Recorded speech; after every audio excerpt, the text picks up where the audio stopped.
Good morning, students. In last video we have studied about the importance of industries in the country. As we all know that industries are very important for the development of the country. So the government should take interest in the development of industries. So why the government should take interest in the development of industries? As industries are called the epicenter of growth, government should plan and government should help the market forces of supply and demand to increase the industries and to achieve the goal of industrial development. But what are the factors which are making it necessary for government to take part in the development of industries? That is, the first is the lack of capital. Industrial development needs a large amount of capital, and in countries like India there are very few people who can invest that much amount. Just like in India, we have some big industrial houses like Tata, Birla, who can achieve or who can invest that much big amount. Nowadays, if we talk, there are some more new industrial houses which can invest the money, but there are not much people who can invest more money in this in the development of industries. So this responsibility come to the government to develop industries as public sector undertakings, so that the industries can be started in the country. Then the low inducement to invest. Private sector lacked inducement to invest. It means they don't want to invest. Why? Because the size of market is limited. It means whatever they are producing, the demand for that item may be low. They have a fear that they will not having much demand of the item. In this case, what happened is that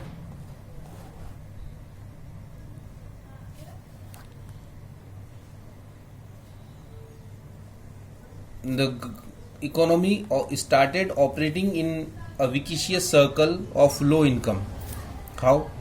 That the people,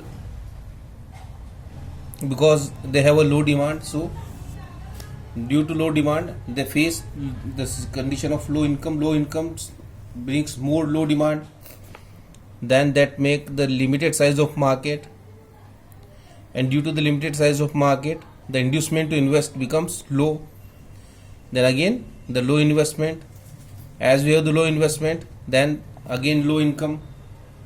The low income make it again low demand, then more limited size of market, then more low inducement to invest, and this circle goes on forever. And to break this circle, it is the responsibility come to the government. Only the government, the public investment can break this vicious circle and initiate the process of industrialization. Then growth and social justice. If everything rests in the hand of private industries, then they will achieve the growth, but they will not have their focus on social justice. If government take part in the industrial development, then they will give direct participation to all parts of the society, and they will get the profit as well as they bring social justice. But if the private owners or the private industrialist works in the field of industrial development, then they don't bother about the social justice. So all these things are there which make it important for the government to take part in the development of industries, and in the view of all these, the government has passed the IPR 1956, that is Industrial Policy Resolution 1956. This was a declaration on leading role of the state. This was a roadmap. What government declared in this resolution is that leading role of the government in the process of industrialization. It means in the process of industrialization, government would have the main role, the key role, and the private sector, they will be having the secondary role. This resolution laid a roadmap of the second 5-year plan. Also, it was a milestone of achieving growth with social justice. That is a main objective of the government. What the principal elements of the IPR? These were the threefold classification of industries. In this resolution, industries were classified in 3 categories.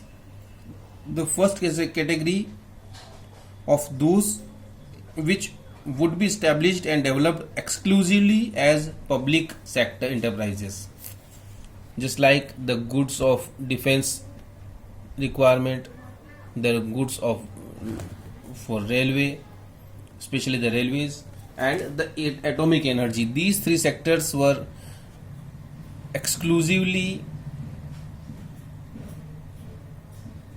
kept by the government. Then there was a second sector, those which could be established both as private and as public sector enterprises. In this type of industries, private sector was to play only a secondary role. It means most of the companies will be owned by the government. There will be few companies which will be owned by the private owners. In this category, we have included fertilizer, mining, and other industries. And then there was the third sector, in which the industries which were not under the category of first and second, they were left for the private sector. So this is how we categorize the industries.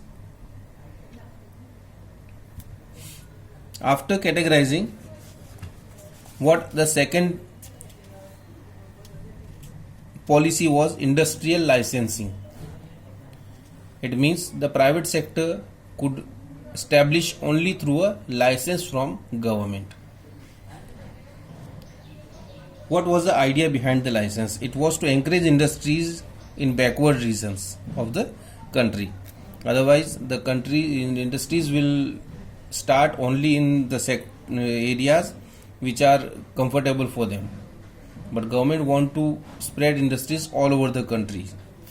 So there was a system of licensing introduced. This licensing was not only for the establishment of new enterprises, but these were there for the expanding production capacity, or the regulating the allocation of resources.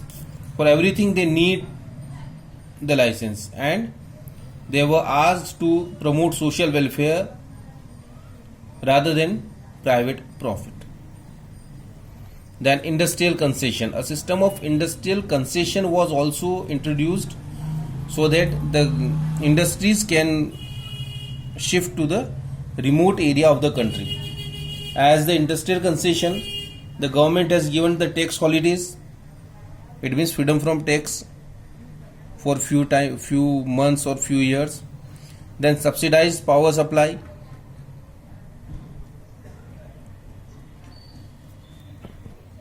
This was about the IPR 1956, Industrial Policy Revolution 1956. This is all for today. Next time when we meet, we will study about the small scale industries in India. Thank you.